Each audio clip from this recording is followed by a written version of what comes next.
Welcome back my YouTube channel Babita's ব্লগলৈ আপোনালোক সকলোকে স্বাগতম জনাইছোঁ।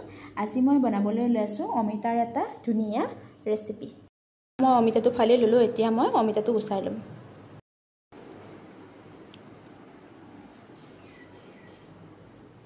এনেকৈ কৰি ল'লোঁ, এতিয়া মই এইখিনি চব্জি নিচিনাকৈ কাটি ল'ম। অমিতাটো পিচ পিচ কাটি লৈছোঁ।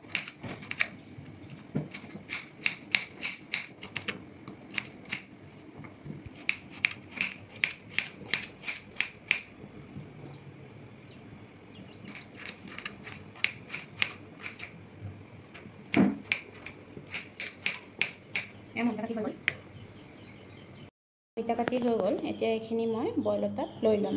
বাউলটোত লৈ পেলাই মই এইখিনি ধুই পেলাই প্ৰথমতে বইল কৰিব দিম। বইল কৰা হোৱাৰ পিছতহে মই তৰকাৰীখিনি বনাম।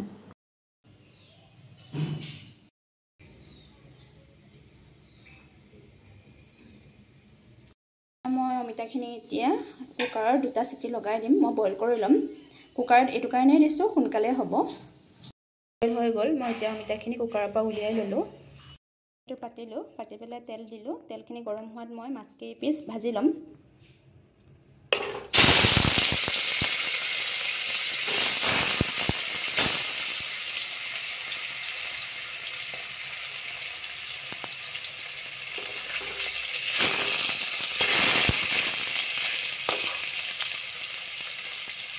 মাছ ফ্ৰাই হৈ গ'ল, এতিয়া মই মাছখিনি কাঢ়ি দিম।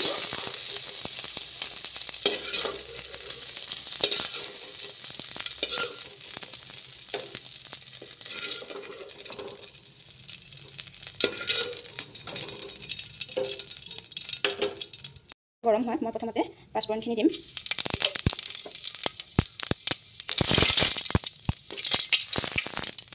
এতিয়া মই যি পিঁয়াজ নহৰুৰ জলকীয়া পেষ্টটো বনাই থৈছিলোঁ সেই পেষ্টটো দি দিম।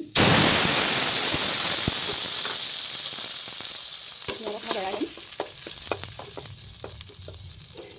এতিয়া মই ইয়াত মছলাখিনি দিম। প্ৰথমতে জিৰা গুড়িখিনি দিছোঁ, ধনিয়া গুড়ি, তাৰপিছত আধা চামুচ জলকীয়া গুড়ি, নিমখ আৰু নিমখ হালধি দুয়োটাই দিছোঁ। এতিয়া মই এইখিনি অলপ মই লৰাই ল'ম।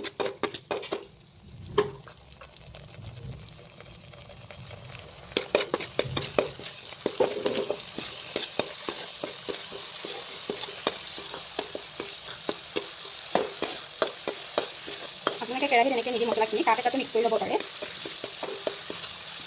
এতিয়া মই বইল কৰি লোৱা অমিতাখিনি ইয়াত দি দিম।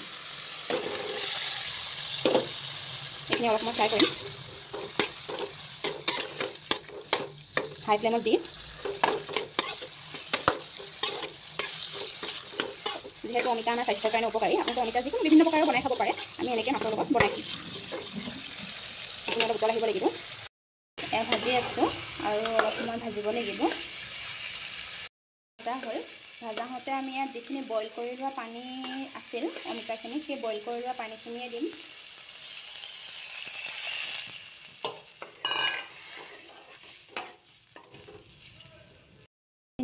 হাই ফ্লেমত উতলিবলৈ দিম, তাৰপিছত মাছকেইপিচ দি দিম।